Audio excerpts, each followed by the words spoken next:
Bismillahirrahmanirrahim. Assalamualaikum warahmatullahi wabarakatuh. Alhamdulillah nahmaduhu wa nasta'inuhu wa nastaghfiruh wa na'udzu billahi min syururi anfusina wa sayyiati a'malina. May yahdihillahu fala mudhillalah wa may yudlil fala hadiyalah. Asyhadu an la ilaha illallah wahdahu la syarikalah wa asyhadu anna sayyidana wa nabiyyana Muhammadan abduhu wa rasuluh la nabiyya ba'dah. Qala Allah ta'ala fil kitabil karim, a'udzu billahi minasyaitonir rajim. Bismillahirrahmanirrahim.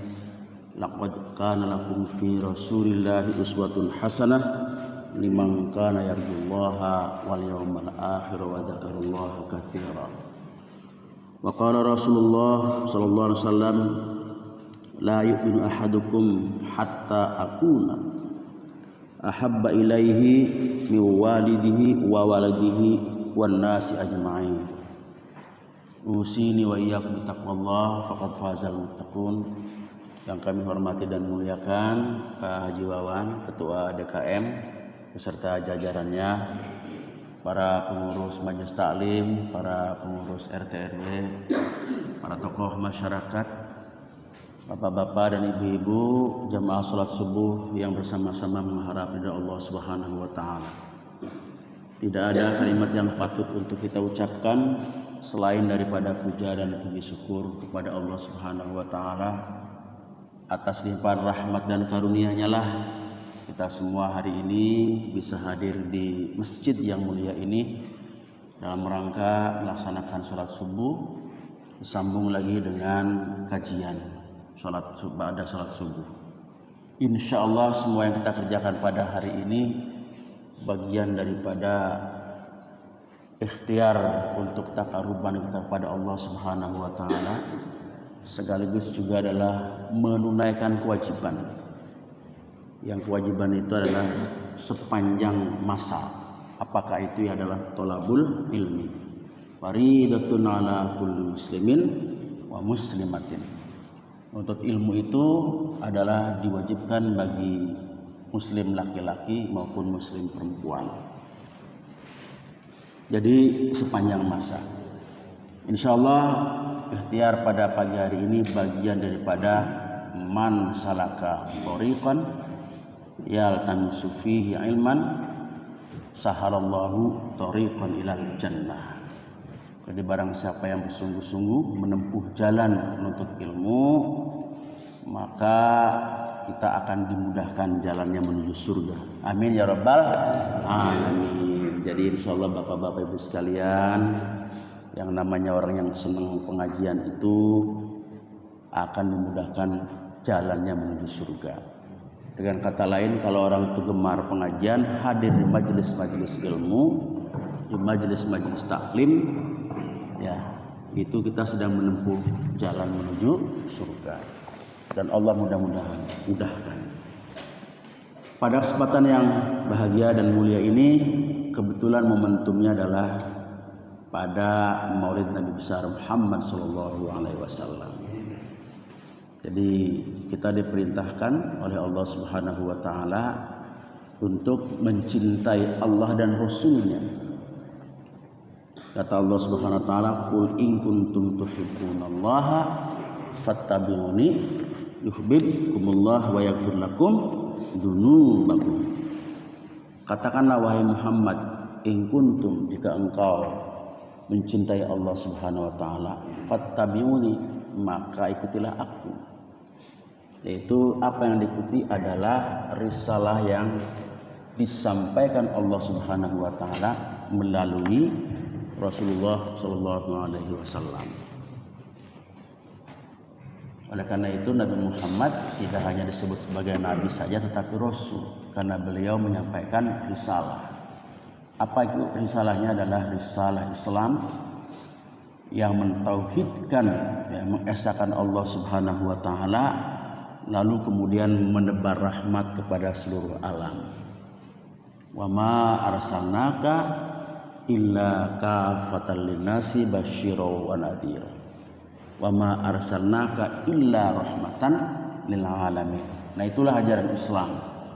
Jadi ajaran Islam ini adalah ajaran yang menebarkan rahmat. Apakah rahmat itu adalah kebaikan, kedamaian, sekaligus juga adalah pertolongan. Jadi kita semua ini, bapak-bapak dan ibu sekalian, memiliki kewajiban untuk menebarkan atau meneruskan risalah yang dibawa oleh Nabi besar Muhammad SAW. Karena itulah mengapa kemudian kita juga diperintahkan oleh Allah Subhanahu wa taala untuk mencontoh. Siapa yang dijadikan contoh adalah Rasulullah sallallahu alaihi wasallam. Allah memerintahkan laqad kana lakum fi Rasulillahi uswatun hasanah. Sungguh telah ada pada diri Rasul itu suri teladan yang baik. Jadi contoh yang baik itu adanya pada diri Rasulullah sallallahu alaihi wasallam. Jadi tidak perlu lagi mencari-cari contoh-contoh di luar Nabi. Ya, mohon maaf kalau zaman sekarang banyak sekali terutama di kalangan anak muda contoh-contohnya itu di luar Nabi, ya. Apakah dari para artis misalnya, kemudian dari bintang-bintang film, bintang-bintang sepak bola dan seterusnya, itu biasanya dijadikan sebagai teladan. Yang lucu-lucu, yang aneh-aneh biasanya dijadikan teladan, ya. Nah, kita sudah punya figur teladan yang baik, itu adalah Rasulullah Shallallahu Alaihi Wasallam yang pada momentum di bulan Rabiul Awal ini, maulidnya atau hari kelahirannya oleh seluruh kaum muslimin, terutama di Indonesia ini, itu diperingati secara semarak, ya, secara luar biasa, bagian daripada rasa syukur kita pada Allah Subhanahu Wa Taala. Bapak dan Ibu yang dirahmati Allah Subhanahu Wa Taala, apa kira-kira yang perlu kita teladani? Banyak sebenarnya, ya, dari seluruh aspek kehidupan itu ada. Tapi pada kesempatan yang mulia ini, saya ingin membatasi pembahasannya paling tidak dari 5 aspek, ya. Mudah-mudahan waktunya cukup, ya. Sampai jam berapa, Pak Astori? Jam 6 kurang lebih, tapi nanti ada tanya jawab. 15 menit. Ya, jadi sebelum itu kita coba akhiri dulu sementara untuk membuka ruang tanya jawab. Baik Bapak Ibu sekalian, rahimakumullah, aspek yang pertama yang perlu kita teladani adalah dari sisi Rasulullah sebagai figur kepala keluarga. Kita pernah mendengar hadis yang namanya baiti jannati. Ya, kenapa Bapak ya? Hadis yang populer, sederhana, baiti jannati, rumahku adalah surgaku. Nah, ini yang penting. Ya, kalau rumah kita sudah menjadi surga, nyaman bagi kita. Jadi konsep sakinah mawaddah warahmah, tentram, di dalamnya ada kasih sayang, pasti tercapai. Tetapi ternyata tidak semua rumah tangga itu hidup dalam keadaan sakinah mawaddah warahmah. Apa yang terjadi adalah kekerasan dalam rumah tangga, ada istilah KDRT. Kemudian apalagi yang muncul, fenomenal perceraian. Nah, yang kadang-kadang miris buat kita itu Bapak Ibu sekalian, itu perceraian itu justru banyak terjadi di kalangan ASN.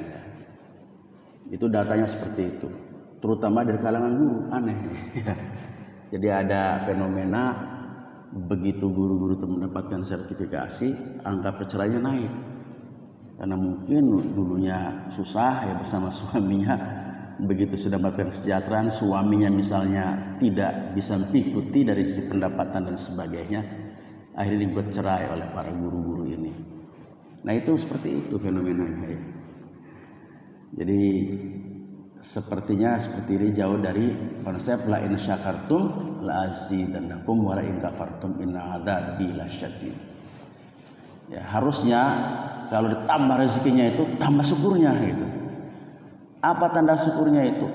Rumah tangganya makin sakinah mawaddah warahmah, makin meningkat kualifikasinya, bukan malah berantakan, ya. Malah berantakan, kemudian timbulnya perselingkuhan di antara para ASN. Itu yang terungkap, ya, di media. Mengapa seperti ini? Karena waktu kita menikahnya, ya, harusnya memang dibacakan ayat yang populer itu, ya. Di mana Allah berfirman, Bismillahirrahmanirrahim, pada setiap kita menikah atau menghadiri pernikahan ya, pasti dibacakannya wa min ayatihi an khalaqalakum min anfusikum azwaja litaskunu ilaiha wa ja'ala bainakum mawaddatan wa rahmah. Wa min ayatihi, dan dari sebagian tanda-tanda kebesaran Allah, ayat-ayat Allah. An khalaqalakum, aku ciptakan di antara kalian itu azwaja, ya, istri-istri atau pasangan-pasangan. Untuk apa saya diciptakan istri itu adalah litaskunu, agar kalian semua itu tentram, sakinah, mawaddata wa rahmah, lalu kemudian bisa memadu kasih sayang dengan istrinya, sehingga kemudian Allah karuniai anak. Itu bagian pada kasih sayang. Buah dari sakinah mawaddah warahmah diantaranya adalah Allah bukakan karuniai rizki dalam bentuk anak. Kalau yang tidak punya, rizkinya ditambah dalam bentuk mal, biasanya harta. Apalagi dalam bentuk kedudukan dan seterusnya, itu bagian daripada rizki Allah Subhanahu wa ta'ala. Jadi artinya apa? Ayat ini mengajak sebetulnya kepada kita semua, kaum muslimin wal muslimat, untuk memandang suami itu oleh istrinya sebagai ayat Allah. Demikian juga sebaliknya, istri harus kita pandang sebagai ayat Allah. Jadi harus kita pandang, oh istri saya ini ternyata karunia Allah. Oh suami saya yang ganteng ini adalah karunia Allah. Jadi kalau sudah seperti itu, ayat Allah itu kan ada yang kauliyah, ada yang kauniyah. Ya, kauliyah itu termaktub dalam Al-Quran. Kalau ada yang kauniyah itu namanya ayat-ayat di luar Al-Quran, berupa fenomena alam, termasuk di dalamnya adalah istri dan suami. Nah pasti kalau memahami ini kita saling memuliakan, seperti halnya antara Sayyidina Adam dengan Sayyidati Hawa, seperti halnya Sayyidina Yusuf dengan Sayyidati Zulaikha, seperti halnya Sayyidina Muhammad SAW dengan Sayyidati Khadijatil Kubro. Itu yang biasa dipakai untuk doa pengantin saya. Allahumma alif bainana wa baina qulubina. Allahumma alif, ya, pengantin yang laki-laki dengan pengantin perempuan, kama alafta, ya, seperti halnya disatukannya antara Sayyidina Adam dengan Hawa, seperti disatukannya Sayyidina Yusuf dengan Siti Zulaikha. Demikian juga disatukannya hatinya Nabi besar Muhammad SAW dengan Sayyidati Khadijatil Kubro. Hadirin Allah, memang kita mencatat dalam sejarah bahwa sesudah wafatnya baginda Sayyidati Khadijah, Rasulullah memang faktanya memang berpoligami, istrinya lebih dari satu. Tetapi Rasulullah bisa berlaku adil. Nah, karena berlaku adil dalam mengelola rumah tangga, maka kemudian rumah tangganya itu menjadi surganya bagi semua istri-istrinya. Bisa dibina dengan sebaik-baiknya. Ya. Jadi seperti itu konsepnya. Ini yang pertama yang perlu kita teladani. Jadi sekali lagi kita harus memandang bahwa istri dan suami itu adalah bagian daripada ayat-ayat Allah. Konsepnya adalah saling memuliakan, hidup dalam keadaan suka dan duka, senang selalu. Kalau seperti ini insya Allah tidak akan ada yang namanya kekerasan dalam rumah tangga. Karena memang yang namanya pernikahan, Bapak Ibu sekalian, dalam Al-Quran disebutnya adalah mitsaqun ghalidh, perjanjian yang berat. Ya, kita mungkin merasakan kehidupan rumah tangga kita tidak selamanya senang. Pasti Allah akan uji dengan puncak-puncak kesusahan. Tetapi kalau kita mengarunginya berdua dengan konsep mawaddah warahmah, cinta kasih, maka sesusah apapun kehidupan dalam rumah tangga, yang akan kita panen adalah buah yang manis. Betul nggak? Ya, buktinya anaknya berojol lagi. Itu bagian pada karunia Allah Subhanahu wa ta'ala yang harus kita syukuri. Kasih lagi anak, padahal kita nggak punya apa-apa dari sisi harta. Apakah kita harus protes pada Allah? Jangan, syukuri. Jadi Allah membagi rezeki itu dalam bentuk anak. Anak itu investasi masa depan. Kalau kita didik dengan baik dalam 25 tahun yang akan datang, pasti akan menjadi penolong-penolong kita semua. Ini rahasianya. Makanya anak itu harus kita didik dengan baik, terutama dari sisi akidahnya, syariahnya, dan ilmu pengetahuannya, agar menjadi orang-orang hebat yang akan meneruskan risalah Rasulullah Shallallahu Alaihi Wasallam. Aspek yang kedua, bapak-bapak ibu sekalian, yang perlu kita teladani adalah dari sisi beliau menjadi pemimpin. Jadi zaman di Mekah itu Rasulullah menjadi nabi dan rasul, menyampaikan tauhid, membangun fondasi tauhid sepanjang 13 tahun lamanya. Berat memang bangun tauhid ini, bukan sesuatu hal yang mudah. Karena kecenderungan manusia itu sebenarnya biasanya adalah di samping mentakdiskan Allah, berpotensi menyekutukan Allah. Makanya turunlah surat Al-Ikhlas. Qul huwallahu ahad. Katakanlah Tuhan itu esa. Ya, bukan satu. Kalau satu berbilang, karena ada dua, ada tiga. Tapi kalau esa itu tunggal, tidak ada lawannya. Namanya laisa kamitslihi syai'un. Mengapa sih harus ada rasul, ada malaikat? Karena kita tuh berbeda dengan Allah Subhanahu wa taala. Jadi untuk sampainya risalah itu butuh namanya wasilah, penghubung. Siapa? Malaikat. Siapa lagi? Rasul yang menyampaikan kepada kita. Alhamdulillah, karena berkat jasa dari para malaikat, nabi dan rasul itu, keimanan hinggap di dada-dada kita. Dan kita saat ini menjadi seorang mukmin dan seorang muslim yang mengesahkan Allah Subhanahu wa taala serta menyembah Allah Subhanahu wa taala dengan tidak bersekutu. Sesudah hijrah, Rasulullah mendapatkan kedudukan, yaitu sebagai kepala negara.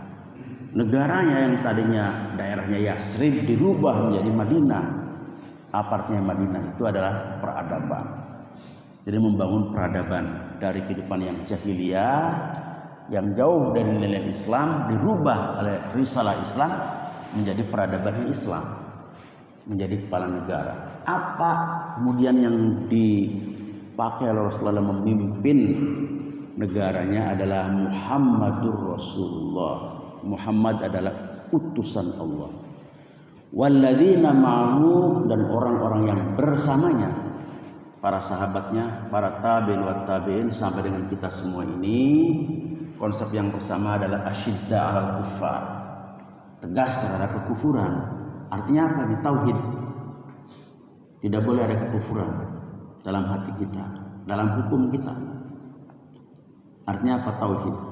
Yang kedua, membangun negara dengan apa? Mengelola negaranya, menjadi pemimpinnya dengan ruhama bainahum, yaitu dengan konsep kasih sayang di antara kita. Jadi kalau kita jadi pemimpin dalam skala sekecil apapun, dari mulai skala rumah tangga, menjadi ketua RT, RW, ketua DKM, menjadi wali kota, menjadi bupati, menjadi gubernur, sampai dengan presiden sekalipun, sebagai seorang muslim kita harus memegang prinsip ruhama bainahum.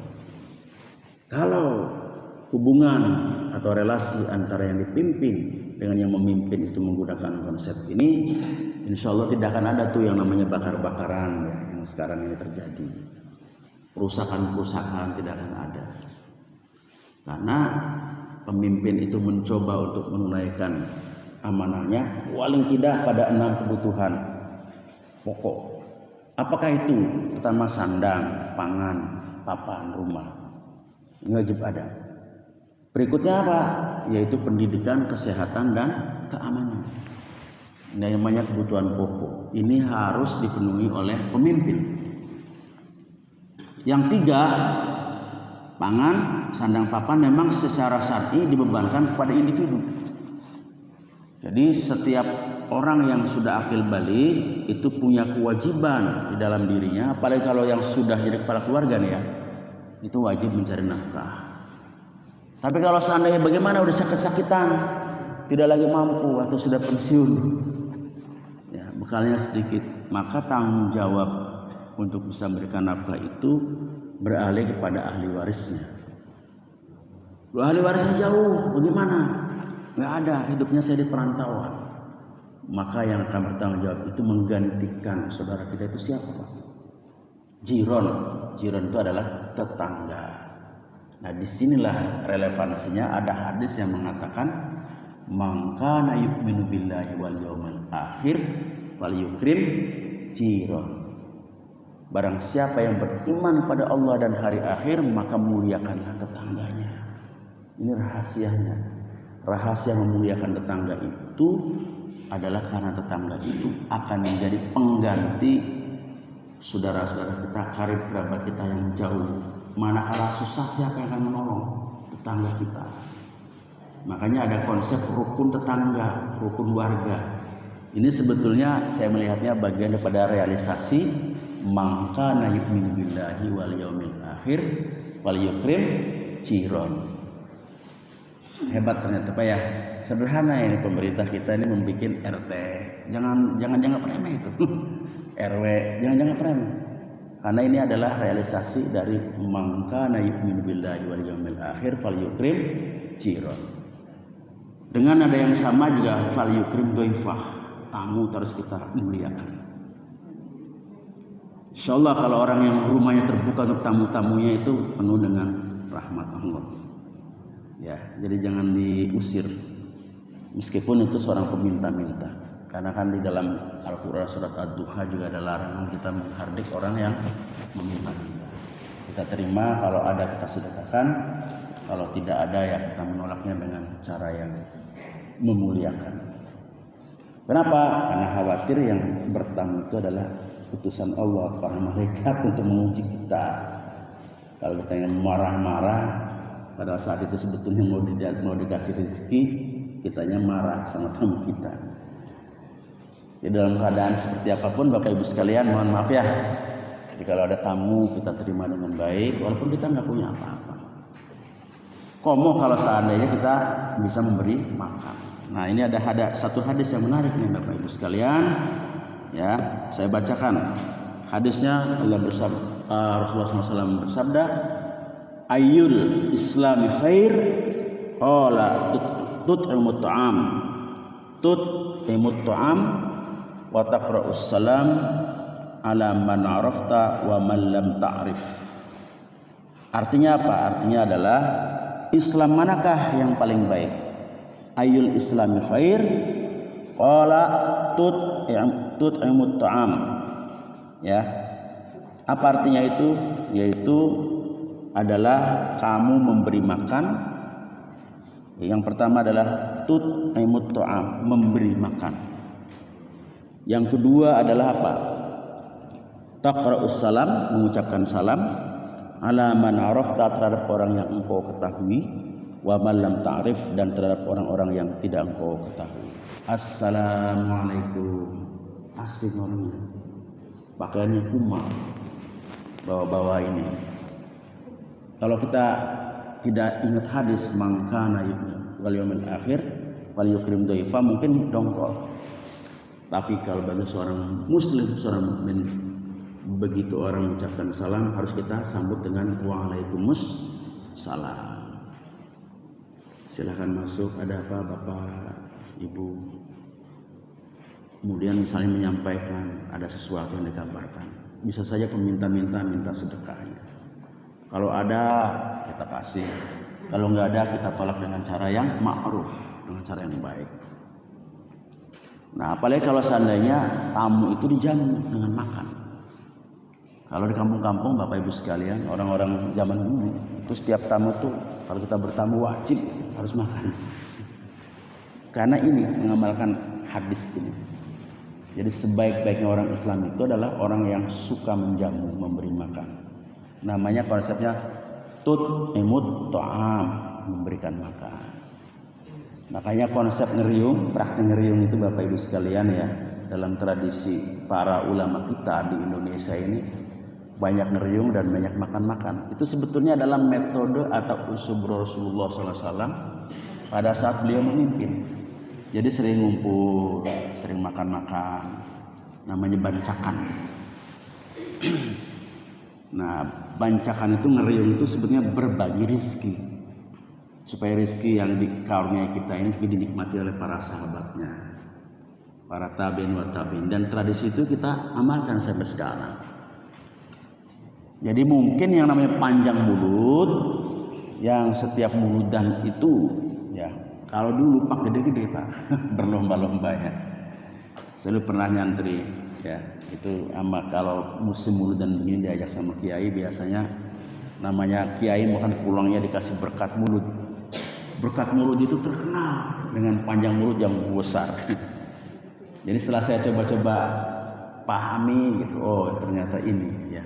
Jadi yang namanya ajaran Tut'imut ta'am itu memberi makan kepada banyak orang itu sebenarnya adalah kebiasaan yang dilakukan Rasulullah SAW. Beliau berkumpul, jadi salah satu usul dakwahnya dengan makan-makan. Ya, jadi itu boleh kita makan. Jadi muludan itu, kenapa panjang mulut muncul? Itu untuk menghormati bahwa Rasulullah SAW itu memang adalah gemar untuk memberi makan pada para sahabatnya. Demikian juga para sahabatnya. Termasuk para sahabat itu kalau sholatnya ketinggalan, kafaratnya, membayar kafaratnya itu, merasa dosa. Sholat jamaah ketinggalan itu dengan menyembelih hewan. Ada yang menyembelih kambing, ada yang menyembelih sapi dan sebagainya. Kemudian diundang makan-makan. Itu ada ya, yang menceritakan seperti itu dalam riwayatnya. Jadi artinya tradisi seperti ini ada dalilnya ya. Yaitu adalah hadisnya itu muttafaqun alaih, statusnya artinya hadis ini disepakati oleh seluruh para ahli hadis. Ya. Itu bagian daripada khairul Islam, sebaik-baiknya orang Islam. Itu adalah pertama orang yang tut'imut ta'am, ahli memberi makan. Amalannya orang tua dulu begitu. Yang kedua adalah gemar uluk salam kepada orang yang kita ketahui maupun yang tidak kita ketahui. Jadi jangan sampai halo bro, nggak boleh begitu sekarang ya. Walaupun musimnya gitu. Assalamualaikum dulu baru boleh halo bro. Bro bagaimana kabarnya? Tapi assalamualaikum. Kemudian mengucapkannya juga yang tegas ya, jangan assalamualaikum pakai assalamualaikum, itu karena di situ namanya isimnya takrif, ada al. Kalau kita uluk salam pada saat setelah mengakhiri sholat itu jangan assalamualaikum pak, tegaskan assalamualaikum warahmatullahi wabarakatuh, ada alnya. Kenapa begitu? Karena itu namanya al takrif. Kenapa? Karena pada saat kita uluk salam itu sebenarnya tidak hanya kepada manusia, tetapi kepada malaikat yang menyertai kita gitu.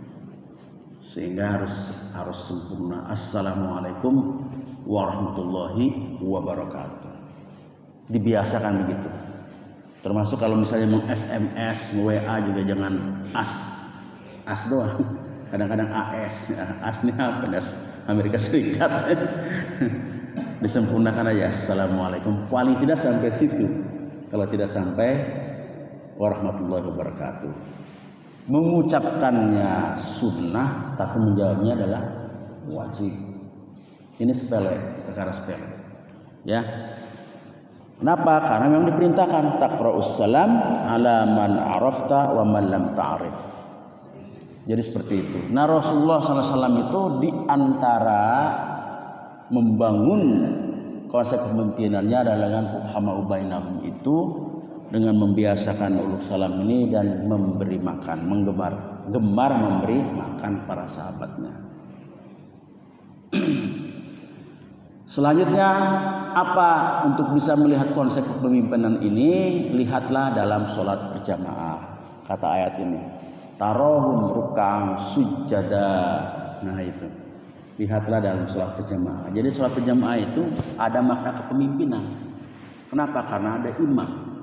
Imam itu siapa? Imam itu orang yang paling baik, yang terbaik di antara makmum. Kalau yang sama bacaannya, cari yang lebih tua. Ada lagi yang lebihnya lebih. Artinya pemimpin itu harus cari yang terbaik, bukan cari yang kekurangan. Yang kedua apa? Biasanya imam itu saling mempersilahkan, betul nggak? Jadi tidak boleh berebut, mempersilahkan.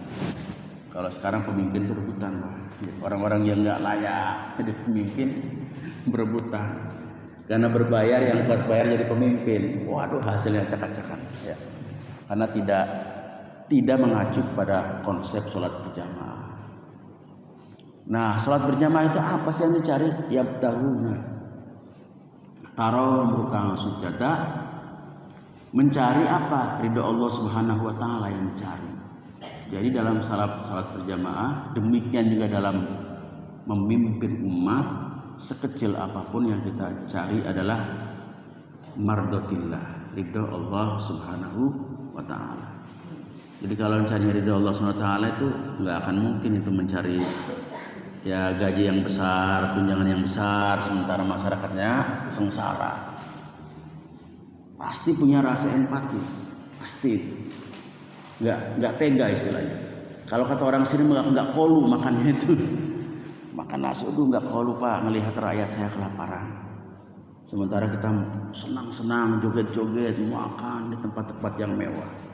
Sementara rakyatnya sekarang susah, luar biasa susahnya. Jumlahnya bukan lagi 25 juta.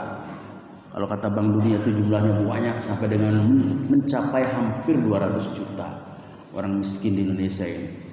Makanya kalau kemarin meledak sehebat-hebatnya itu protes seperti itu, bisa jadi ini karena bagian daripada seperti itu bom waktu. Jadi sekali lagi ruhama ubainahum, kasih sayang di antara kita. Ini adalah milik orang Islam. Makanya ada Bismillahirrahmanirrahim, dengan nama Allah, isim Allah. Ar-Rahman, Ar-Rahim itu sifat Allah. Rahman, kasih sayang berbasis dunia atau berbasis ilmu pengetahuan. Rahim, kasih sayang berbasis iman. Jadi kalau orang yang Rahman itu ya semua dikasih oleh Allah. Dan tugas kita adalah merealisasikan Rahman Rahim itu sebagai pemimpin diri sendiri, keluarga maupun pemimpin umat. Itu adalah tugasnya merealisasikan sifat-sifat Allah minimal dalam sifat Rahman dan Rahim. Aspek yang ketiga yang perlu kita teladani adalah apa dari sisi pengelolaan ekonomi. Nah, Bapak Ibu sekalian, kita mungkin mengenal, pernah mendengar yang namanya riba, ya kan? Riba ini biasanya disarukan, kadang-kadang tersamar dengan jual beli. Makanya dipertegas oleh Allah itu wa ahallallahu bai'a wa harramar riba. Karena riba dan jual beli ini, kalau jual beli ada kelebihan namanya untung atau laba. Tapi kalau dalam riba, kelebihannya itu bukan untung tapi namanya riba. Ma huwal riba, apakah riba itu adalah dalam sejarahnya praktek ya, mencari untung, mencari kelebihan dari mana? Dari pinjam meminjam, namanya ribanya nasi'ah istilahnya ya. Dan yang kedua dari tukar menukar, fudulia, tukar menukar barang yang satu jenis tapi diambil kelebihannya, itu namanya riba. Nah, perekonomian kita itu di dunia ini pada umumnya itu didominasi oleh konsep riba ini, padahal riba ini yang dilarang. Kenapa? Karena sekarang ini peradabannya dipimpin oleh peradaban bukan Islam, yaitu peradaban kapitalisme. Nah, kapitalisme itu memperkokoh konsep riba ini, yaitu dengan adanya bunga pinjaman. Bank Dunia memberikan pinjaman, negara-negara memberikan pinjaman. Ya, termasuk kita juga APBN kita itu yang pertama sumbernya dari pajak, sisanya dari mana? Ambilnya dari pinjaman. Dan pinjaman sekarang ini bunganya itu mencapai 600 triliun. Banyak sekali, kalau dibagi dengan 270 penduduk Indonesia ini mencapai 2.222.000 per orang. Jadi kita ini menanggung beban riba sebanyak itu. Kenapa dilarang? Karena Allah berfirman dalam surat Al-Baqarah 275. Allah berfirman, Bismillahirrahmanirrahim, alladzina ya'kuluna riba la yaqumuna illa kama yaqumul ladzi yatahabbathu syaiton minal mas. Dzalika bi annahum qalu innamal bai'u mithlur riba. Jadi ayat ini membantah yang namanya riba disamakan dengan jual beli. Kata Allah, orang-orang yang memakan riba itu tidak akan bisa berdiri kecuali berdirinya itu sempoyongan, seperti orang yang kesurupan. Seperti itu kondisinya. Jadi kalau ekonomi keluarga kita, ya, masyarakat kita, negara kita, dunia ini didominasi oleh riba, maka dijamin tidak akan pernah stabil. Jadi kalau para ahli ekonomi itu menyebutnya namanya bubble ekonomi. Jadi pasti nanti akan mengalami goncangan. Dan biasanya ritmenya itu kalau nggak per 10 tahun, itu per 30 tahun. Itu ada yang mencatat begitu. Dulu ada istilah resesi ekonomi di tahun 1930-an. Itu luar biasa, melanda seluruh dunia. Amerika berkali-kali mengalami proses itu, resesi. Kenapa demikian?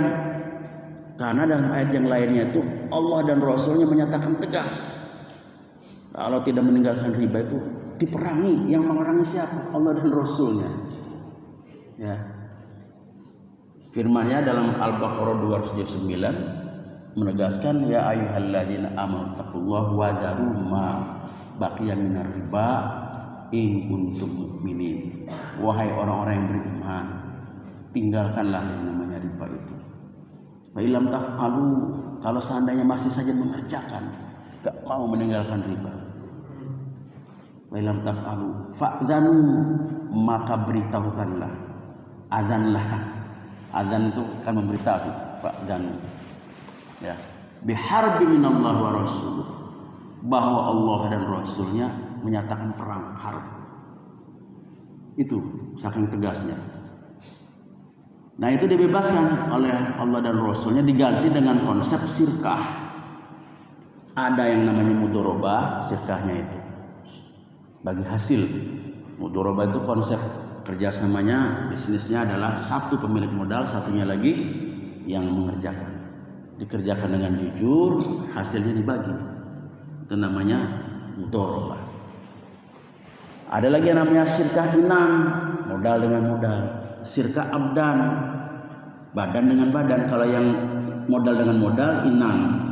Kalau badan dengan badan, itu nggak punya modal, tapi hanya punya otak saja. Ya, para konsultan biasa bersirkah, hasilnya dibagi. Seperti itu. Seperti itu. Bagaimana kalau seandainya negara ini kemudian kosong kasnya, tidak punya untuk bisa membangun negara, uangnya nggak ada? Itu kan pernah dialami juga zaman Rasul dan zaman para sahabat. Boleh diambil pajak, Pak. Kalau dalam sistem Islam, pajak itu boleh diambil, namanya doribah, hanya dari orang-orang kaya saja. Itu pun dari orang-orang Muslim. Kenapa? Karena kalau orang-orang di luar Islam itu sudah bayar jizyah namanya. Jadi pajak itu boleh diambil kalau negaranya benar-benar dalam keadaan amat sangat membutuhkan. Indikasinya dari mana? Kas baitul malnya kosong. Jadi kalau dulu negara itu dibangunnya kan dari pendapatan khorojiyah, dari harta ghanimah dan fa'i, karena dulu masih ada jihad, dari pengelolaan sumber daya alam yang dikelola oleh badan usaha milik negara, ya, dari infak dan sedekah termasuk zakat diposkan di situ. Kalau semua ini kosong, baru boleh narik pajak. Jadi pajak itu bukan pendapatan yang utama, bukan. Kalau yang menjadikan pajak itu pendapatan yang utama, itu ciri negara kapitalis. Negaranya dipajaki, warga negaranya dipajaki. Kalau negaranya berdasarkan konsep syariah, pajak itu nomor terakhir. Dan pajak itu dibebankannya sama orang-orang yang kaya saja. Kenapa? Karena kalau orang miskin dipajakin namanya berbuat zalim, ya, menganiaya, bahaya dengan doanya orang yang terzalim. Nah, kalau sekarang ini realitasnya di berbagai negeri kaum muslimin, bahkan mungkin dunia pada umumnya, itu pendapatan negara itu banyaknya pajak. Ya, pajak inilah yang akhirnya kemudian membebani warga negaranya. Ya, seakan-akan kita itu merasa dijajah oleh bangsanya sendiri kalau terlalu banyak pajak. Mengapa? Karena memang sejarah pajak itu sebetulnya sejarah dari kolonialisme. Jadi dulu zaman penjajahan itu kan ada istilah upeti terhadap orang yang menjajah. Jadi kalau kita memperbanyak pajak, sumber daya pendapatannya dari pajak itu kita merasa sumpek, ya, tidak leluasa. Kenapa? Karena bisa jadi yang namanya keberkahannya dicabut oleh Allah Subhanahu wa Ta'ala. Kalau negara kita, insya Allah, alhamdulillah dianugerahi sumber daya alam yang amat sangat banyak, luar biasa. Hanya ada kelemahannya, tidak berhasil mengamalkan pasal 33 Undang-Undang Dasar 45 yang menyatakan bahwa segala sumber daya alam yang menguasai hajat hidup orang banyak itu harusnya dikuasai oleh negara. Prakteknya kalau kita lihat di tambang mineral aja, itu penambang-penambang di negeri kita itu benderanya asing semua. Karena kitanya terlena dengan pajak royalti yang besarnya tidak banyak, ya paling enggak 10%. Sehingga akhirnya apa? Untuk membangun negara ini ngambilnya dari pajak. Padahal harusnya kita optimalkan dari sumber daya alam itu. Nah, kalau Rasulullah membangun negaranya sekali lagi bebas dari riba, sehingga timbullah yang namanya keberkahan dari Allah Subhanahu wa Ta'ala. Berikutnya Bapak Ibu sekalian, aspek yang harus kita cermati lagi dalam rangka meneladani Rasul ini dari mana? Dari kehidupan sosial, terutama relasi antara laki-laki dengan perempuan. Konsep dasarnya adalah terpisah, ada hijab. Jadi kalau umpamanya ya, mohon maaf, di majelis ta'lim atau di musola ada hijab, itu jangan diprotes. Hati kita jangan protes. Karena memang laki-laki perempuan itu pada dasarnya adalah kehidupan sosialnya terpisah. Boleh bercampur di mana? Di tempat-tempat umum yang tidak menimbulkan halawat. Misalnya mana? Yaitu di lembaga pendidikan boleh. Jadi kelas itu boleh bercampur atau terpisah. Di mana lagi? Di dunia kesehatan, rumah sakit, umpamanya ya, kan nggak bisa khusus laki-laki perempuan aja, biasanya campur aduk. Itu namanya tempat-tempat umum. Di mana lagi? Di pasar-pasar, ya. Boleh kita berinteraksi di situ. Yang dilarang itu adalah halawat, berdua-duaan antara laki-laki perempuan yang bukan muhrim. Karena apa? Karena yang ketiganya adalah setan. Halawat ini bagian daripada wala taqrabuz zina innahu kana fahisyatan wa sa'a sabila. Nah, untuk bisa menjaga interaksi dengan baik ini dianjurkan kepada kita semua laki-laki perempuan untuk menutup aurat. Ya, kalau laki-laki sebenarnya sih auratnya dari pusar sampai dengan dengkul ya istilahnya ya, lutut ya. Itu sah untuk salat seperti itu. Tapi tidak sempurna, yang sempurna ya seperti ini ya, tutup semuanya. Kalau ibu-ibunya harus tertutup sempurna semuanya kecuali muka dan dua telapak tangan. Nah, kita harus semua menyadari nih Bapak Ibu sekalian, harus kompak nih, terutama untuk anak-anak gadis kita yang sudah balik. Ya, kalau yang sudah balik itu wajib. Kalau yang belum balik, anak-anak sebetulnya belum wajib. Ya, boleh membuka kerudungnya, tetapi dalam rangka membiasakan atau mengedukasi anak. Biasanya kalau orang Indonesia ini hebat ya. Sejak kecil itu sudah ditiung, dikerudungin ya. Sejak cret kalau orang Indonesia gitu. Kalau orang-orang Arab itu kalau belum akil balik dibiarin aja. Ya istilahnya nggak pakai kerudung. Tapi kalau sudah akil balik, kitanya harus terpanggil ya Bapak Ibu semua ya. Kompak harus menganjurkan, mewajibkan anak-anak gadis kita itu kalau keluar rumah, kalau dalam rumah sih nggak masalah, nggak apa-apa. Kalau keluar rumah, karena akan dilihat oleh laki-laki yang lain, yaitu auratnya harus ditutup. Karena itu perintah dari Allah dan Rasul-Nya. Ya. Yang terakhir, yang kelima adalah dari sisi kebudayaan. Kebudayaan juga harus kita cermati. Kita sudah punya budaya Islam, tradisi Islam. Ya, jangan mencontoh dari kebudayaan yang lain. Sekarang ini yang paling kita khawatir itu budaya namanya hedonisme, ya kan? Hedon. Orang itu kan menjadikan materi itu segala-galanya. Dan yang namanya kebahagiaan itu kayaknya kalau tradisi hedon, orang hedon itu adalah materi dan kedudukan. Dan itu difleksi, dipamer-pamerkan. Kalau zaman sekarang pamer-pamerkan hartanya, kekayaannya, sambil ketawa ketiwi dan lain sebagainya. Ya, seolah-olah dengan seperti itu mereka itu mulia. Padahal itu sebaliknya. Siapakah yang mahmud di hadapan Allah itu adalah orang-orang yang bangun tengah malam. Ya enggak? Wa minal laili fatahajjat bihi nafilatan lak asa ayyab'atsaka rabbuka maqaman mahmuda. Wa minal laili, dan pada sebagian malam bertahajudlah kalian. Nafilatal lak, sebagai ibadah tambahan laka bagimu. Asa ayyab'atsaka rabbuka maqaman mahmuda. Mudah-mudahan Allah SWT mengangkat derajatmu pada kedudukan yang mahmud, yang terpuji di hadapan Allah SWT adalah orang-orang yang bangun tengah malam. Apa yang dikerjakan? Wa min asharihim yastaghfirun. Yang pada waktu sahur di tengah malam itu, waktu sahur adalah banyak beristighfar. Itulah yang dipuji oleh Allah SWT. Tuba, kata Rasulullah, berbahagialah liman wajadah, bagi orang yang ditemukan fi suhufihim, dalam lembaran-lembaran catatan amalnya itu ada apa? Ada istighfar yang banyak. Jadi karena hari-hari kita ini penuh dengan dosa, yang namanya manusia ini adalah mahalul khotawan nisyan, tempat salah dan dosa, maka istighfarnya harus setiap hari dan jumlahnya diperbanyak. Itu namanya tradisi yang baik. Tradisi yang baik itu beristighfar, berzikir yang banyak, bukan hura-hura.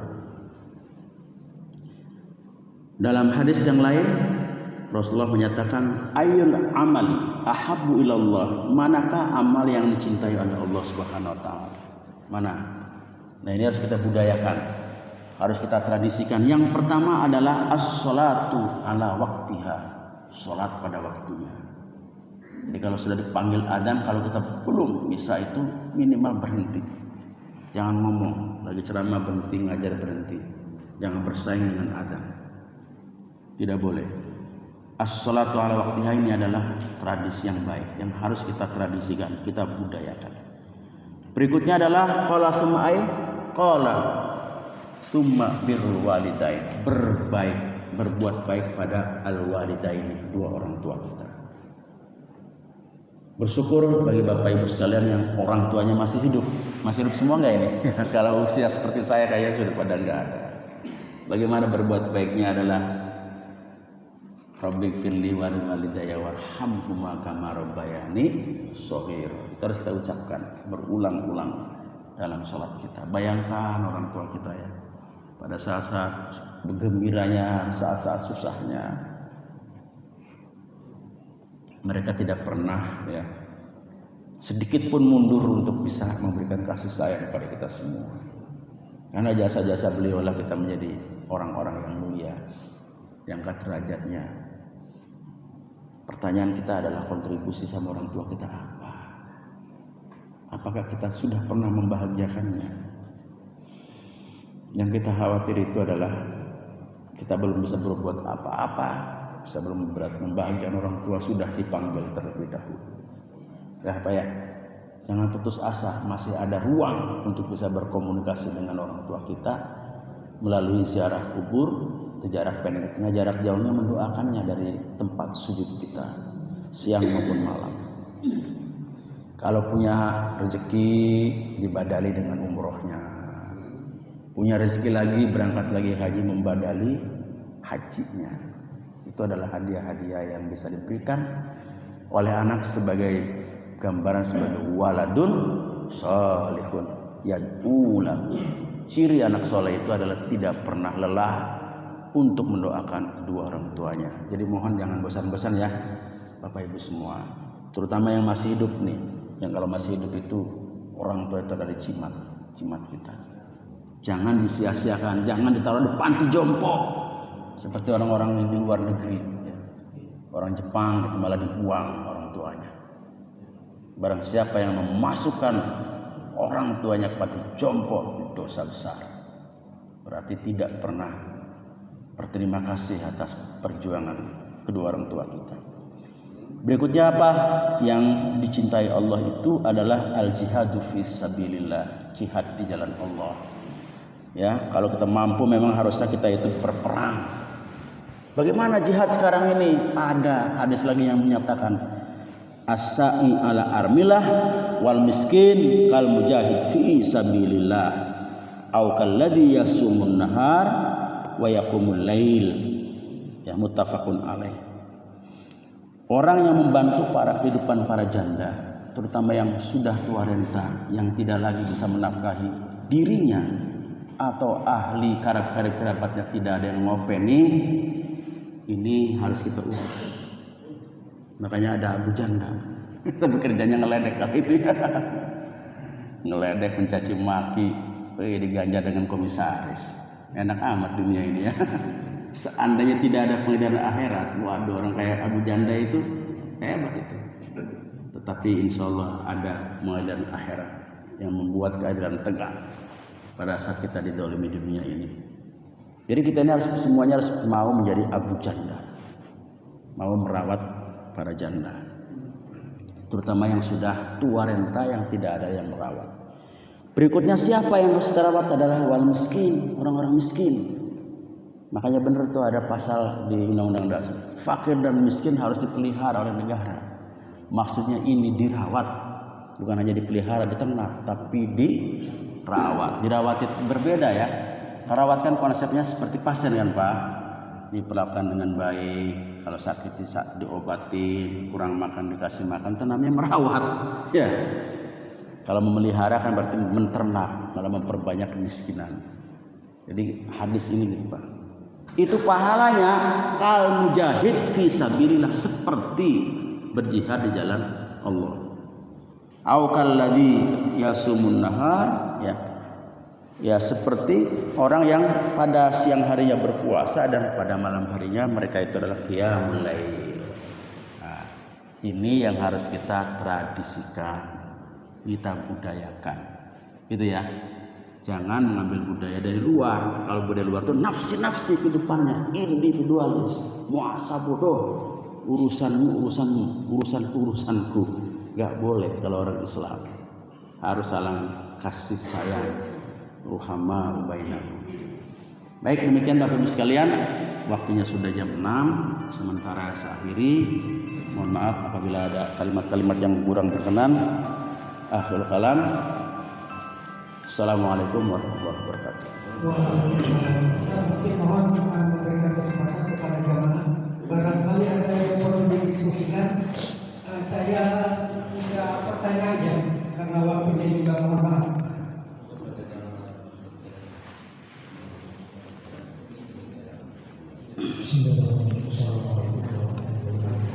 Waalaikumsalam warahmatullahi wabarakatuh. Ya.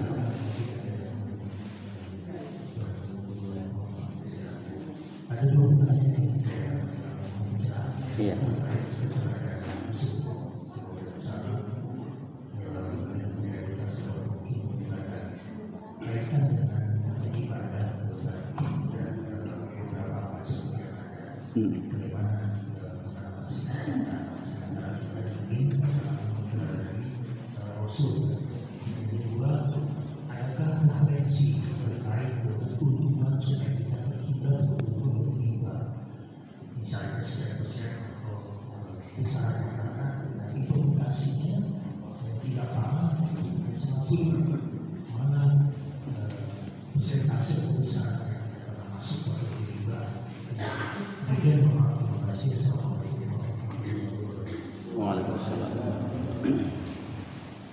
Ya.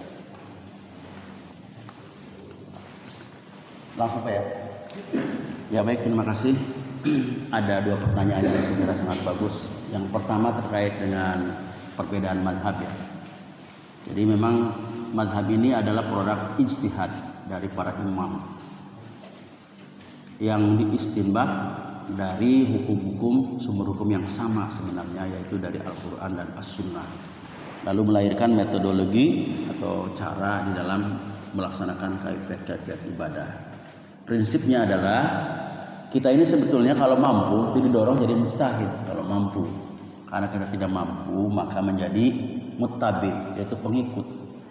Nah, pengikut terhadap madhab ini ambil salah satunya saja dalam hal peribadatan. Ya, kalau di Indonesia ini umumnya mengambil madhabnya Syafi'i, karena Syafi'i ini diyakini oleh para ulama kita itu lebih ikhtiyati, lebih hati-hati dalam mengambil hukum. Ya misalnya ini mohon maaf, contohnya terkait dengan anjing aja kan ya. Kalau dalam madhab Maliki dengan Syafi'i kan berbeda, ikhtilaf di situ. Kalau kita kan sedemikian terhadap anjing itu hati-hati betul ya, tapi kalau mereka kan tidak menganggap najis selagi air liurnya itu tidak terkena dengan pakaian kita atau tubuh kita. Nah, untuk bisa menjaga itu semua maka kemudian kita sebaiknya tidak memelihara anjing karena najisnya lebih berbahaya, masuknya kategori muwalladh. Tapi kalau dalam madhab-madhab yang lain kan memandang itu ringan ya. Seperti itu. Kemudian terkait juga dengan misalnya ada patung-patung, ya foto-foto yang bernyawa, itu kan juga bagian yang dipersoalkan yang itulah. Memang patung ini kalau kita lihat itu bagian daripada hadoroh. Hadoroh itu dalam patung itu mengandung sesuatu. Yang namanya benda memang hukum asalnya boleh, ya kan? Yang namanya al-aslu fil asya al-ibahah. Benda itu hukum asalnya halal, boleh. Mubah ya, mubah. Karena itu produk teknologi atau produk seni. Tetapi kalau misalnya benda-benda itu mengandung pandangan-pandangan tertentu, ada hadoroh namanya, ini kemudian bisa menjadi haram karena ada larangan ke sana. Nah, apa itu? Misalnya katakanlah patung. Nah, kalau patungnya itu memasang patung-patung yang berkonotasi dengan keyakinan-keyakinan tertentu, ya misalnya patung, mohon maaf ada Bunda Maria atau misalnya yang lain yang Buddha dan sebagainya, ya orang Islam tidak sepantasnya seperti itu ya memasang-masang patung, termasuk ya patung-patung yang benda-benda yang bernyawa. Seperti ada di rumah kita ada patung hewan harimau dan sebagainya ya, seperti itu. Karena itu mengandung hadar tertentu. Kalung, ya bagi yang laki-laki pakai kalung emas tidak boleh, ya kan? Perempuan boleh. Bagaimana kalungnya pakai kalung salib? Nah, itu bermasalah. Asalnya mubah, tapi kalau sudah ada salibnya kan mengandung hadar tertentu, ada keyakinan tertentu. Pakai baju boleh nggak? Boleh. Tapi kalau pakainya mirip kayak biksu itu tidak boleh. Karena ada hadis mengatakan man tasyabbaha biqaumin fahuwa minhum. Barang siapa yang menyerupai tasabbuh terhadap orang-orang di luar kita, maka fahuwa minhum, kita nanti bagian dari mereka dianggapnya. Ya. Karena kadang-kadang anak-anak sekarang kan gaya-gayaan ya. Bapak Ibu sekalian, wallah alam kemarin ada bendera-bendera yang tengkorak itu apa itu yang ramai itu. Jadi kadang-kadang begitu. Nah, ini kita sebagai orang tua harus memiliki panduan. Jadi pada dasarnya namanya produk teknologi itu namanya benda al-asru al-ibahah. Tapi ada catatannya, malam yarid dalil tahrim. Hukum asalnya mubah selagi belum ada yang mengharamkannya. Apa yang mengharamkannya? Ada hadis Nabi, man tasyabbaha biqaumin fahuwa minhum. Barang siapa yang tasabbuh dalam bentuk apa saja itu, baik benda maupun misalnya tasabbuh dalam bentuk perayaan-perayaan. Ya, seperti mohon maaf misalnya kayak Natalan, Valentine Day dan sebagainya, itu tasabbuh. Yang seperti itu nanti kita masuk kategori fahuwa minhum. Dilarang. Jadi dalam persoalan peribadatan ini kita sekali lagi adalah mengambil madhab satu saja, tidak boleh dicampur-campur ya. Supaya apa? Supaya jelas alamatnya, istilahnya gitu, gampangnya gitulah, adresnya jelas. Kenapa? Karena yang namanya al-amal, al-aslu fil amal, ya, at-taqayyud bi hukm syar'iyyah. Yang namanya perbuatan kita itu, amal kita itu terikat dengan hukum syariah. Hukum syariahnya yang mana? Hukum syariah yang diadres, yang di metodologi istinbatnya oleh imam ini, imam ini. Kita ngambil, begitu ya. Seperti itu. Insya Allah kalau seperti itu kita nanti akan mantap, tidak goyang. Berikutnya terkait dengan ayat tentang riba. Memang di ayat yang lain tuh tidak boleh mengambil riba itu dengan ad'afa mudha'afa. Ada yang berlipat ganda. Karena ada konsep yang dilarang itu berlipat ganda, namanya ad'afa mudha'afa, maka dalam persentase tertentu itu dianggapnya boleh. Itulah yang biasanya dikembangkan oleh CSA. Bunganya tidak lebih dari 6%, dibagi dengan 12, itu kan sekitar 0,5%. Tapi dalam pandangan ulama yang lain, ayat ini sudah dinasah dengan Al-Baqarah 275 dan 279. Posisinya sudah dihapus gitu ya, kekuatan hukumnya. Maka yang berlaku adalah di 279 yang tidak mentoleransi persentase. Kenapa di situ? Karena di situ ada biharbin minallah wa rasul. Yaitu Allah dan Rasul menyatakan perang terhadap riba. Jadi artinya kalau sudah menyatakan perang itu kan tidak ada toleransi. Berapa persennya. Jadi harus di 0%. Bagaimana solusinya? Mudah sebetulnya. Tinggal dirubah akadnya aja. Akadnya dirubah aja, Pak.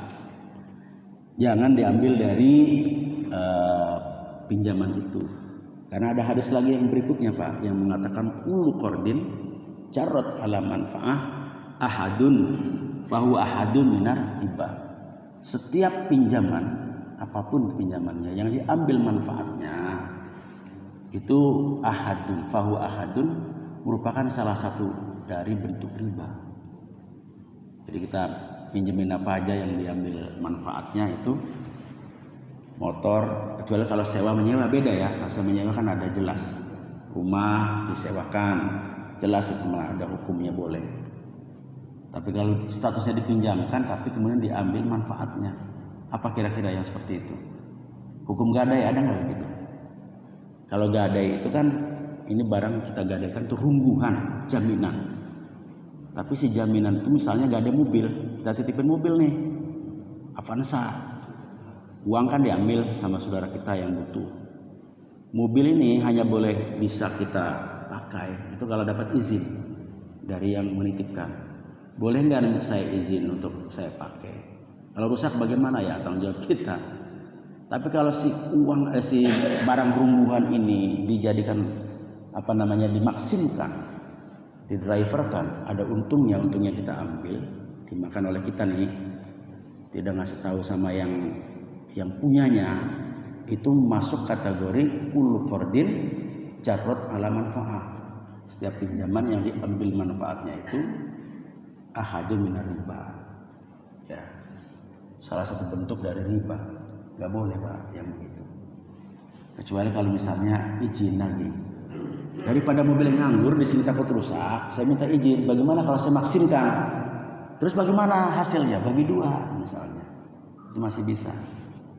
Walaupun ini juga kadang-kadang perlu kita cermati, takutnya ada lagi hadis yang mengatakan tidak boleh ada satu transaksi dalam dua akad.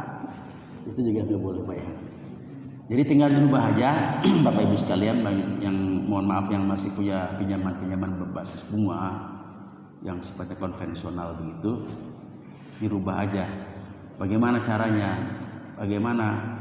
Itu dibagi hasilkan, yaitu dijadikan modal usaha, kemudian hasilnya baru bisa dibagi.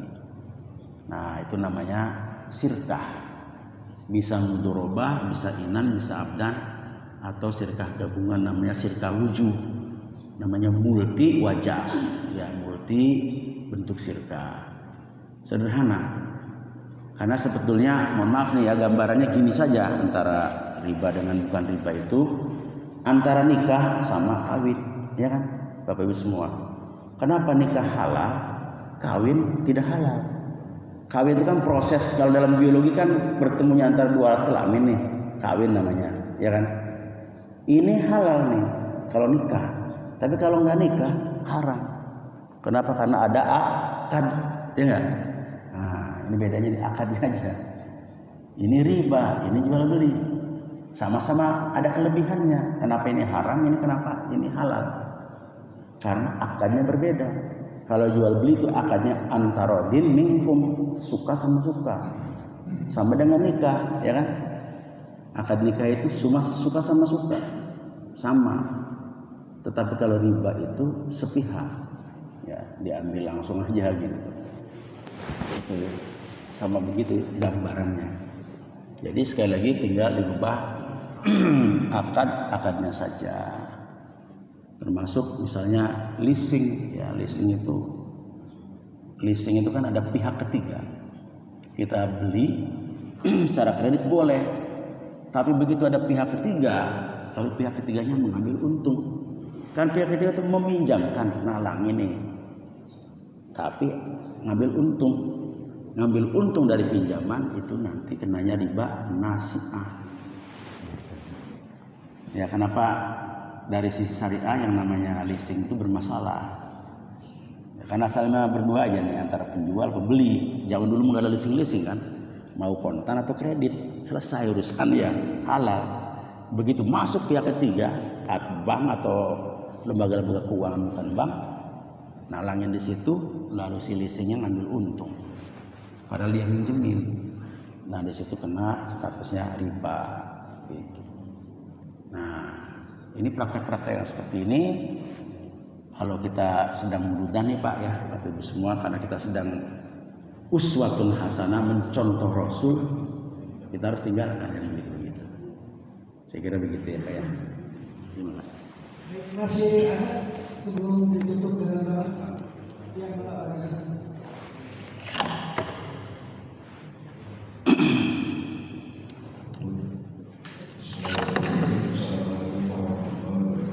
Waalaikumsalam. Tadi disinggung masalah itu ya, badal haji dan badal umroh. Iya. Ada beberapa paham yang saya pernah dengar, kalau memang orang tua sudah meninggal, kan amal ibadahnya dan lain-lain itu sudah putus. Ya. Tapi kita sebagai anak yang berbakti, mau berbakti, ingin mengumpulkan kepada mengajikan setelah pada haji, nah itu pandangannya seperti apa Pak? Iya. Ada yang mengatakan ya itu kalau sudah meninggal dia sudah putus. Betul. Karena kan ada yang mengatakan ya anak yang solehah yang berbakti kepada Orang tuanya. Ya. Assalamualaikum warahmatullahi wabarakatuh. Waalaikumsalam. Baik, ini pertanyaan bagus. Jadi betul man mata ibnu Adam in koto amalu. Barang yang man mata, barang siapa yang meninggal dari ibnu Adam, anak-anak Adam ini, kita semua ada anak turun Nabi Adam, in koto amaluhu, maka terputuslah amal perbuatannya illa min salasin, kecuali 3 perkara. Pertama adalah sodakotin jariyatin, sodako jariyah, sedekah yang mengalir terus, umpamanya wakaf ke masjid, sedekah ke masjid, karpet ini, sejadah ini kita wakafkan atas nama diri kita, keluarga kita, orang tua kita yang sudah wafat umpamanya, insya Allah jadi amal jariah. Ya keramik segala macam, ini banyak Pak peluang untuk bisa beramal jariah ini. Yang kedua, au ilmin yantafa'u bih, atau yuntafa'u bih adalah ilmu yang dimanfaatkan, yang bermanfaat. Yang ketiga adalah waladin yad'u lahu, yaitu anak yang mendoakan orang tuanya. 3 ini dijamin langsung. Nah di luar itu seperti halnya apa tadi ya yang ditanyakan terkait dengan badal atau terhadap utang, itu karena ada hadis lain yang menjelaskannya. Itu datang kepada Rasulullah seorang laki-laki atau seorang perempuan kalau tidak salah hadisnya itu mengatakan, wahai Rasulullah, ibu bapak saya itu sudah wafat, tapi sebelumnya beliau itu berkomitmen pengen haji, Ya, tapi sudah keburu wafat bagaimana kalau seperti ini? Ya Rasulullah, di antara orang tuamu kalau punya hutang bagaimana? Ya aku lunasi. Nah sedemikian itulah posisinya yang namanya haji dan umroh itu kalau sudah dikomitmenkan, ya dulunya niat haji kemudian keburu wafat, itu kemudian dijadikan dalil untuk membadali haji atau umroh. Lalu kemudian dikembangkan lagi pemahamannya, termasuk bagi yang belum berniat juga semasa hidupnya, bapak ibunya keburu wafat, kitanya punya kelebihan harta, pengen menghajikan dan pengen mengumrohkan, insya Allah itu bagian daripada amal saleh yang pahalanya akan sampai kepada kedua orang tua kita. Dari cara, ya bagian daripada waladun salihun, insya Allah nyampe. Yang keduanya memenuhi hadis yang tadi, yang terkait dengan pertanyaan para sahabat, di mana posisi kedua orang tuanya wafat tetapi belum melaksanakan haji dan umroh, gitu Pak. Jadi insya Allah kita clear di situ ya, tidak ada keraguan lah untuk bisa membadali haji dan umroh orang tua kita atau orang-orang yang kita cintai. Misalnya istri kita belum sempat hajian, keburu dipanggil oleh Allah SWT, bisa kita berikan hadiah. Hadiah Al-Fatihah aja nyampe, ya hadiah surat-surat kita yang kita baca, apakah Al-Fatihah, kemudian Al-Ikhlas, Yasin yang biasanya kita bacakan pada saat mendoakan ahli mayit atau pada saat haul-haul itu juga itu insya Allah sampai kepada yang kita tuju. Karena itu bagian daripada apa? Bagian daripada wasilah. Diperintahkan kita itu adalah wabtaghu ilaihil wasilah. Carilah kata Allah itu wasilah untuk taqarruban kepada Allah SWT. Dengan cara apa? Yaitu dengan cara salah satu membaca Al-Quran. Lalu kita memohon kepada Allah agar Al-Quran ini pahalanya disampaikan kepada almarhum almarhumah. Seperti itu. Nah, yang berbeda itu sebetulnya antara kita dengan ahli kubur itu kan ada penghalang Pak ya, namanya barzakh. Barzakh itu penghalang. Tapi bagi orang-orang soleh, terutama para syuhada, kata Allah, jangan kau katakan orang-orang yang meninggal dalam keadaan syahid itu mati, bal ahya'u, tetapi mereka itu hidup. Kemudian turzakun, dan diberikan rezeki. Cuman kebanyakan kita tidak mengetahuinya seperti itu ya. Makanya yang namanya Rasulullah SAW walaupun sudah wafat, para syuhada itu pada dasarnya mereka itu tetap hidup ya, dan mendapatkan rezeki dari Allah SWT. Seperti itu. Hanya berbeda alamnya saja, yaitu terhalang. Kalau ada yang mengatakan itu yang namanya orang-orang yang sudah wafat itu gambarannya seperti kita menonton televisi katanya. Kita kan lihat televisi itu gambar seseorangnya di TV. Cuman tidak bisa berkomunikasi, melihat bisa melihat, tapi nggak bisa berkomunikasi. Pada saat kita ziarah kubur itu mereka ahli kubur itu melihat. Makanya kenapa kita ada perintah untuk mendoakan ahli kubur kan? Jadi assalamualaikum ya ahlat diyar minal muslimin wal muslimat ya, atau assalamualaikum ya ahlal kubur minal muslimin wal muslimat. Assalamualaikum wahai ahli kubur dari kalangan laki-laki maupun perempuan, kan begitu ya ketika kita masuk pemakaman. Karena para arwah itu sebetulnya melihat kita, hanya nggak bisa komunikasi, sudah dibarzakh oleh Allah, ada tabirnya, ada penghalang, tapi mereka mendengar dan melihat kita, dan kalau didoakan sangat senang, dikunjungi sangat senang. Seperti itu, bergembira. Cuman tidak bisa ngomong langsung. Kalau ngomong langsung saya yakin pada kabur itu. Enggak ada yang mau kuburan itu ya. Makanya Allah Maha Adil ya. Kita tidak melihat mereka gitu. Termasuk kita tidak diberikan kemampuan mendengar sisa kubur. Tapi kalau para wali, orang yang sangat dekat dengan Allah, itu bisa melihat dan bisa mendengar. Ya. namanya kasyaf, dicabut tuh tabirnya itu. Kenapa? Karena tidak ada dosa dalam dirinya. Kalau orang-orang ahli ibadah itu. Kalau kita ini banyak penghalangnya, hijabnya banyak, Pak. Riba, suap, waduh macam-macam kemaksiatan banyak sekali. Yang nggak bisa kita kontrol dosa mata kita ya Pak ya. Tidak bisa ghadul basar. Nah itu penghalang-penghalang kita sehingga kita tidak bisa melihat alam di luar diri kita. Ya tidak bisa melihat alam yang halus. Saya kira begitu. Masih ada lagi?